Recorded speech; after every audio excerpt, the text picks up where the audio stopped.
जी बिस्मिल्लाहिर्रहमानिर्रहीम, अस्सलाम वालेकुम। डॉक्टर शराज आपकी खिदमत में हाजिर है। आप भी कह रहे होंगे कि जनाब गाड़ी के अंदर बैठे बैठे एकदम से क्या हो गया कि वीडियो बनानी शुरू कर दी। तो जनाब बात यह है कि आज हम जा रहे हैं हेयर ट्रांसप्लांट के लिए। जी बिल्कुल, आज हम आपको दिखाएंगे हेयर ट्रांसप्लांट। इसका पूरा प्रोसीजर आपको दिखाएंगे। बाल जो है मौजूदा दौर में आपको पता है कि बालों की अहमियत से इनकार नहीं किया जा सकता। और आज से काफी साल पहले तकरीबन कोई जब हेयर ट्रांसप्लांट नहीं होता था तो उस वक्त काफी लोग जो है वो इस चीज की कमी को उनसे ही पूछा जा सकता है कि वो इसको कैसे फील करते थे। लेकिन आज चूंकि 2023 में ये सहूलत जो है वो पिछले चंद सालों से काफी ज्यादा जो है वो परमानेंटली आपको अवेलेबल है। तो जनाब इससे फायदा उठाया जा सकता है क्योंकि हम लोग जिस दौर में रह रहे हैं इसमें इस चीज की बहुत अहमियत है। और लुक जो होती है आपकी, एक आपकी बहुत प्राइमरी जो आपकी अपीयरेंस होती है उसकी एक अहमियत होती है। तो अभी यहाँ से हमने पेट्रोल जो है वो फिल करवा लिया है। आज का जो रेट है पेट्रोल का वो है 307 रुपये, 306.50 पैसे, 307 रुपये। तो पेट्रोल भरवा के अब हम जनाब लाहौर की तरफ निकलने लगे हैं। चलते हैं।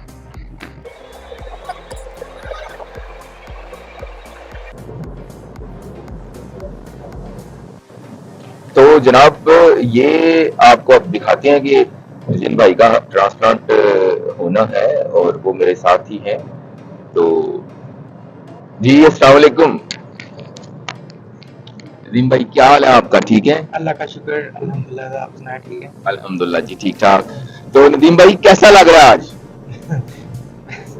बड़ा अच्छा लग रहा है कि शायद बाल आ जाएंगे। ओके।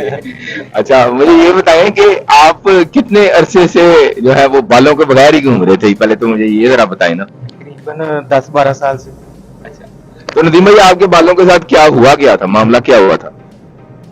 पहले तो आस्ता आस्ता कमजोर होने लगे, फिर गिरने लगे। तो मैंने इनकी कोई केयर नहीं की, तो ठीक है। आस्ता आस्ता खत्म हो गया बाल।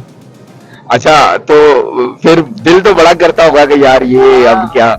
हाँ हाँ, जब किसी बालों वालों को देखे तो दिल तो करता है कि हमारे भी शायद ऐसे होते हैं।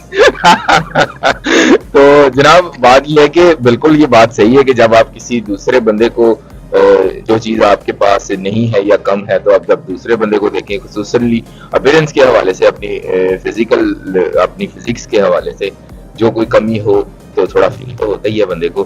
तो नदीम भाई जो है इनके बारे में मैं आपको ये बताता चलूं कि ये बहुत ही एक नफीस इंसान है। और इनका जो थोड़ा सा काम है वो है एक्सपोर्ट से रिलेटेड है, सर्जिकल एक्सपोर्ट से रिलेटेड इनका काम है। तो काफी मेहनती आदमी है, लेकिन ये डायबिटिक हैं। जी बिल्कुल डायबिटिक हैं।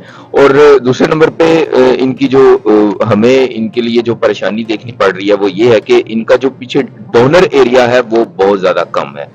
तो डोनर एरिया कम है और डायबिटिक है, और अल्लाह के फजल से परहेज के साथ हमारा ताल्लुक जो है ना वो बस थोड़ा थोड़ा ही है। लेकिन इन दिनों मैंने खुसूसी जो है इनको परहेज करवाया है।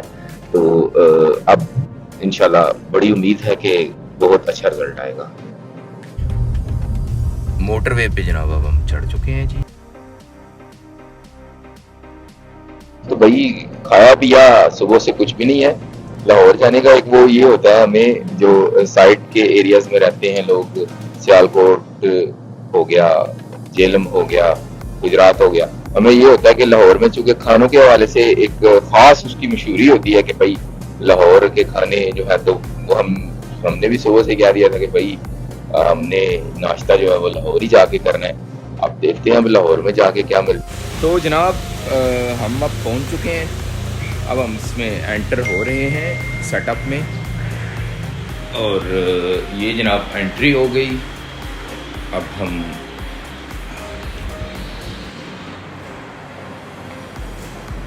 ये जी यूनिट है इनका। तो ट्रांसप्लांट से पहले जो है वो कुछ लैब इन्वेस्टिगेशंस होती हैं जो कि डेफिनेटली उनको चेक किया जाता है कि पेशेंट्स के अंदर क्या चल रहा है। तो उसमें हम सबसे पहले जो है वो डिस्कस करेंगे इनकी टीएलसी जो है वो जिस्म में इन्फेक्शन को देखने के लिए हमने देखना है कि कोई इन्फेक्शन वगैरह तो नहीं है, क्योंकि लास्ट टाइम इनको को थोड़ा सा चेस्ट का इशू आया था जिस वजह से थोड़ा सा TLC हाई आ रहा है, लेकिन ये विद इन नॉर्मल लिमिट ही है। हीमोग्लोबिन इनका बिल्कुल ठीक है, ESR भी उसी वजह से ही थोड़ा सा हाई है। प्लेटलेट काउंट इनके बिल्कुल ठीक है, लेकिन ये इतना हाई नहीं है कि हम इसको कोई परेशानी वाली कोई बात हो। उसके साथ इनकी जो है वो नेक्स्ट जो है टेस्ट है वो है प्रोथ्रम्बिन टाइम और INR। ये प्रोथ्रम्बिन टाइम जो है वो इसलिए देखते हैं कि कहीं इनको कोई ब्लड डिसऑर्डर तो नहीं है, खून ना जमने की कोई बीमारी तो नहीं है, जिस्म के अंदर कोई ऐसा प्रोसेस तो नहीं चल रहा जिस वजह से इनका खून जो है वो ना जम रहा हो। उसके साथ आगे जो है नेक्स्ट सीरोलॉजी में हम हेपेटाइटिस B-C लाजमी तौर पे चेक करते हैं, ताकि हमें पता चल सके कि जिस्म के अंदर किसी किस्म की कोई वायरल इन्फेक्शन तो नहीं चल रही हेपेटाइटिस से रिलेटेड।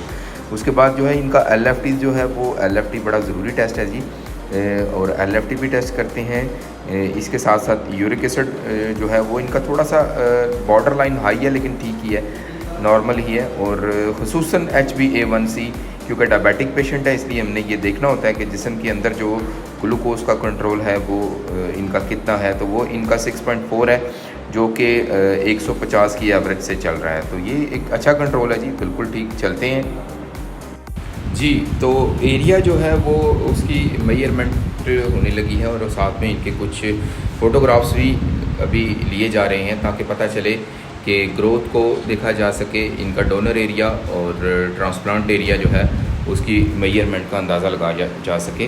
देखें यहाँ पे इनका जो ट्रांसप्लांट एरिया है वो बहुत ही ज़्यादा है, और जो कि मतलब देखा जाए तो इतनी ज़्यादा कम डोनर एरिया है, तो लगता है कि ये टोटली कवरिंग जो है ये थोड़ी सी डिफ़िकल्ट हो जाती है। लेकिन चूँकि अब भाई को किसी न किसी रूप में तो लेके आना ही है, तो इंशाल्लाह कुछ ना कुछ तो ज़रूर करेंगे। तो सबसे पहला स्टेप जो है वो जनाब शेविंग का है।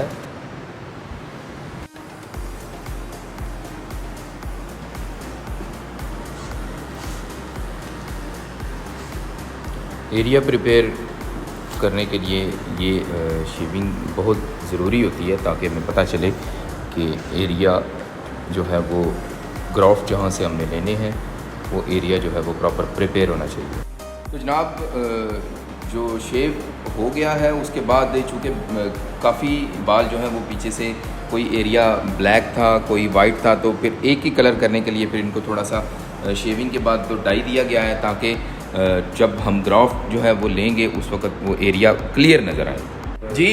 तो जैसा कि मैंने आपको बताया था कि इनका डोनर एरिया तो बिल्कुल भी ना होने के बराबर है, तो हमारे डॉक्टर साहब आए हैं, तो हमने ये प्लान किया है अब कि इनको जो है वो इनका बियर्ड के से जो है ना वो हम सैंपल जो है वो कलेक्ट करेंगे। बियर्ड से इनके डोनर जो है ना वो हम कुछ ग्राफ्ट बियर्ड से लेंगे, ताकि कुछ ना कुछ हमारी और भाई की इज्जत रह जाए जी। तो इस वक्त जो है वो हेयर लाइन जो है वो ड्रा की जा रही है। 43 ईयर ओल्ड इनकी एज है, और लगता है कि हमें जनाब इसमें थोड़े से जो है ना वो थोड़ा सा नहीं बल्कि बहुत सा जोर लगाना पड़ेगा। तो हेयर लाइन जो है इस वक्त ड्रा हो रही है।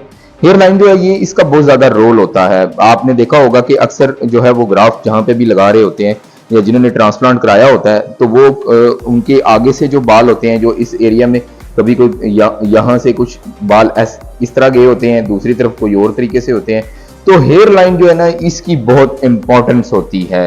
हेयर लाइन ही बेसिकली आप ये समझ लें कि इससे ही पता चलता है कि इंसान ने जो है वो ट्रांसप्लांट कराया है या नहीं कराया, क्योंकि जितनी नेचुरल हेयर लाइन होगी इतना ज्यादा आप जो है वो शो नहीं करेंगे कि आपने ट्रांसप्लांट करवाया है कि नहीं करवाया। और हेयर लाइन जो होती है ना इसी की ही जो है वो असल में यही साइंस है, यही इसका एक काम है कि आपने जनाब हेयर लाइन कितनी अच्छी ड्रा की है, जितनी अच्छी हेयर लाइन ड्रा होगी इतना ही अच्छा आपका काम नजर आएगा। तो जी ये थिएटर में एंटर हो रहे हैं जनाब। ये हमारा जो पेशेंट है उसको किट पहनाई जा रही है, साथ में आपको थोड़ा सा थिएटर का भी करवा देते हैं। सिंपल सा थिएटर होता है, असल स्किल तो हाथों में होता है कि जो बंदा काम कर रहा होता है उसके हाथ में कितना स्किल है और वो किस तरीके से इसको परफॉर्म करता है। बाकी साफ सुथरा थिएटर है जी, बिल्कुल नीट क्लीन थिएटर है ये, उसके साथ इसका एडिशनल जो रूम है, इसको आप प्रेपरेशन एरिया भी कह सकते हैं।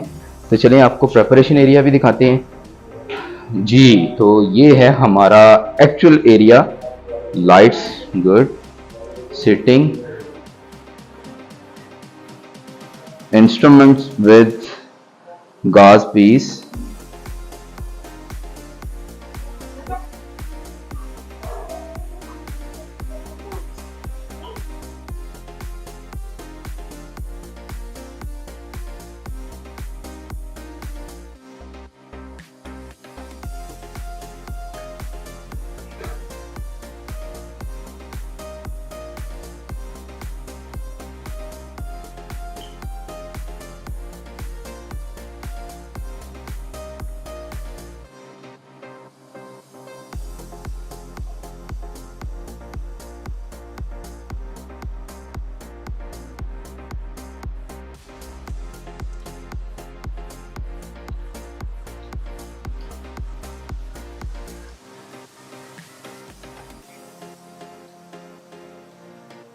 ज़ैलोकिन, सेलाइन and adrenaline ji.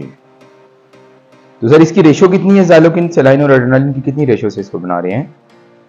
ज़ैलोकिन with adrenaline हमने इसमें 20 ml ऐड किया और एड्रेनालिन हमने इसमें 2 ml ऐड किया और सेलाइन की रेशो हमारी जो है 20 ml वो भी।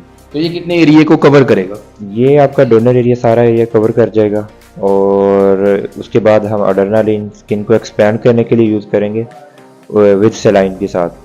तो उसमें हम 150 to 100 अराउंड जो है ना नॉर्मल सेलाइन और 4 ml हम एड्रेनालिन ऐड करते हैं इसमें डोनर एरिया के लिए। जी बिल्कुल ठीक है। तो ये इस वक्त डोनर एरिया को जो है वो एनेस्थीसिया, लोकल एनेस्थीसिया दिया जा रहा है।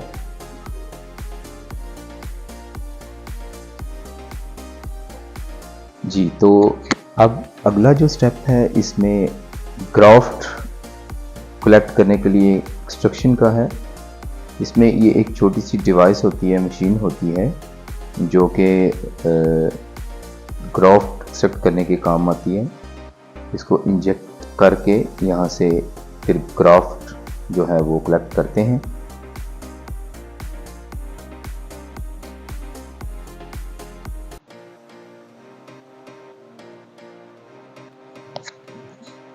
पेशेंट चूँकि एनेस्थीसिया के असर में है इसलिए बिल्कुल काम है, किसी भी किस्म का पेन नहीं उनको हो रहा।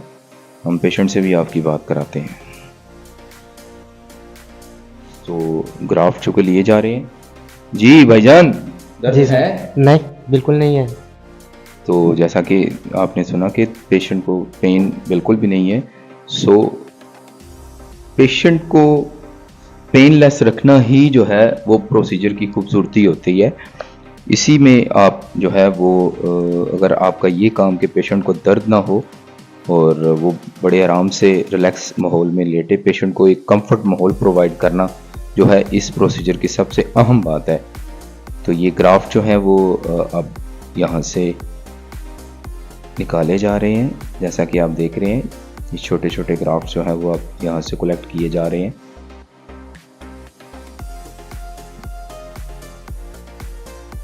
और अब ये ग्राफ्ट जो है ये यहाँ से दूसरी जगह पे शिफ्ट किए जा रहे हैं ताकि इनको प्रॉपर जो है वो शेप दी जा सके, ताकि इनको प्रिपेयर किया जा सके ट्रांसप्लांट के लिए।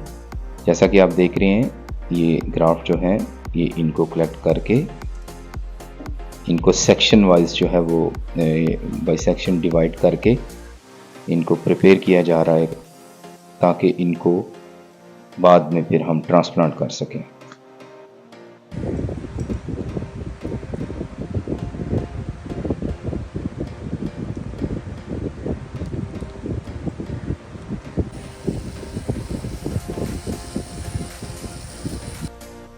तो ये इनकी बीएड से भी ग्राफ्ट लिए गए हैं।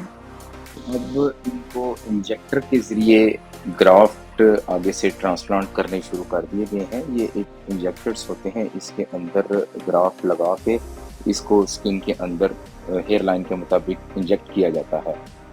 जी, तो मरीज़ जो है वो बड़े कंफर्ट तरीके से लेटा हुआ है, इसको किसी किस्म का पेन नहीं हो रहा और ग्राफ जो है वो बहुत स्किलफुल तरीके से इंजेक्ट किए जा रहे हैं। तो यही इस काम की खूबसूरती है कि मरीज़ को दर्द ना हो। जी, तो ये जो है ग्राफ्ट सॉल्यूशन के अंदर जो स्टोर किए होते थे और उसको इंजेक्टर के अंदर लोड किया जा रहा है। चूँकि इस टेक्निक को DHI direct hair injector technique कहते हैं, तो ये तकरीबन कोई 18 से 19 गेज का जो है वो इंजेक्टर होता है। इसके अंदर एक पूरी टीम जो होती है इंजेक्ट करने के लिए और आगे से दूसरा बंदा जो होता है वो उसको ट्रांसप्लांट कर रहा होता है। तो ये एक बहुत ही खूबसूरत टीम वर्क होता है और ये टेक्निक बहुत सेफ टेक्निक है, इसका कोई किसी किस्म का साइड इफेक्ट भी नहीं है। जी नदीम साहब, थक तो नहीं गए? नहीं पक्की बात है? हाँ। नहीं, ये तो आप झूठ बोल रहे हैं, थक तो बंदा जाता नहीं, है। मैं बैठा था काफ़ी देर। अच्छा, ठीक हो गया। पानी वानी पिया आपने? हाँ, खाना खाया। खाना खा लिया, ठीक हो गया, ठीक हो गया, सही। जी अस्सलाम वालेकुम जनाब, नदीम भाई कैसे हैं? अल्हम्दुलिल्लाह, शुक्र अल्लाह का। नदीम भाई का चेहरा थोड़ा सा स्वलन होया हुआ है, वो ऑब्वियसली वो एक इफेक्ट होता है इस चीज़ का। तो नदीम भाई की सर्जरी जो है वो कंप्लीट हो गई है जी, माशाल्लाह अल्हम्दुलिल्लाह सुम्मा अल्हम्दुलिल्लाह। सर्जरी जो है वो हमने इनकी कंप्लीट कर ली है और ये है जी इनका ट्रांसप्लांट इनका हो गया है और बहुत ही मुश्किल ट्रांसप्लांट ये था अल्हम्दुलिल्लाह, और ये अल्लाह पाक का करम है कि ये हो गया।